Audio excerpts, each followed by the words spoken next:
Yes, every night. It's sort of, I ad-lib as much as I can because I get bored and I'm doing it for myself. Yes. What part of my body hurt the most after the marathons? All of it, really. Well, it's weird because... Sorry? No, I don't. Because there wasn't any particular thing that hurt because it actually got easier as you went on. In the beginning, it was the toes. The toes were really hurting at the early part, but then it just sort of got easier. After 10 marathons, it gets easier. In case you were trying. Yeah. Any pythons going on this Great Estate before this show? Yeah. Have you ever considered doing some sort of variation on a Great Estates Izzard show? What, like the bands doing, like certain bands going out and doing their albums? Some people, that has been mooted, but I worry about it a little because it's different to rock and roll. Because I don't know if I went back and did a particular show, I'd have to remix everything. So I just did the same show. I'd find that really boring, and everyone would know the punchlines. They'd heard it a million times, and then it just wouldn't work right. I'd have to remix the whole thing. But there's a potential, but yeah, there's a potential. I'll have to do a lot of work on the remixing. Yeah. Can you tell us what your political aspirations? What my political aspirations? I'm applying to run for Mayor of London or Member of Parliament in 2020.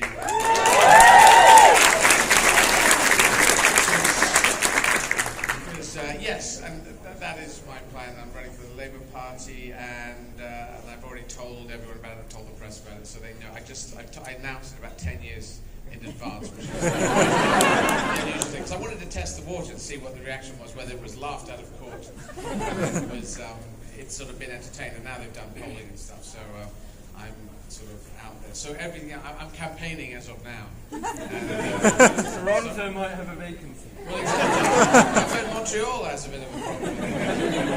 So you can study. The good thing about going around the world is you can study different things in the world. You know, obviously certain things go wrong with certain mayors and whatever, and problems. But also, you know, you can look at problems. You can look at solutions that people have in different countries that we don't have in Europe or we don't have in Britain. And like there's bicycles that now happen in Britain, which is the mayor of Lyon came up with that. And then the mayor of Paris saw that and said they're going to do it. And Ken Livingstone said, hey, let's bring it out in Britain. And then Boris Johnson was there when he took it out. And so he sort of claimed all the fanfare for that, but the mayor of Lyon was the guy who came up with it. So anyway, yes? Just curious, at what point or how old were you when you finally said, kind of not going to do the SES thing anymore and realized that you were destined to do what you're doing now?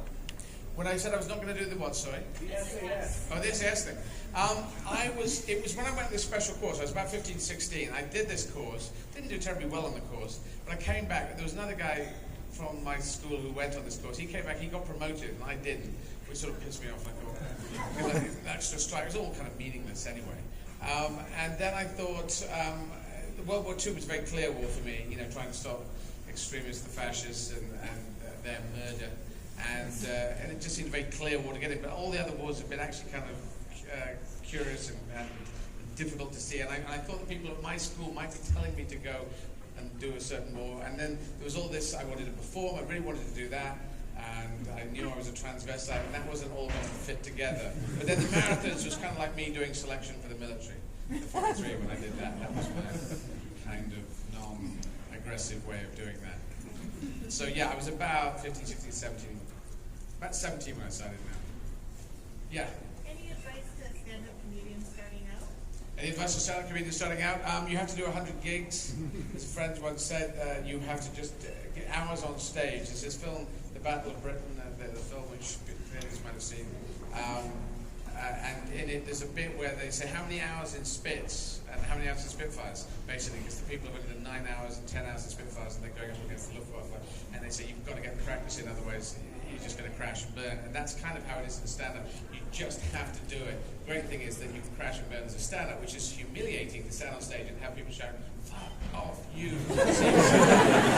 secret. Which happens, and I've seen that. I've seen it happen to really quite well-placed comedians.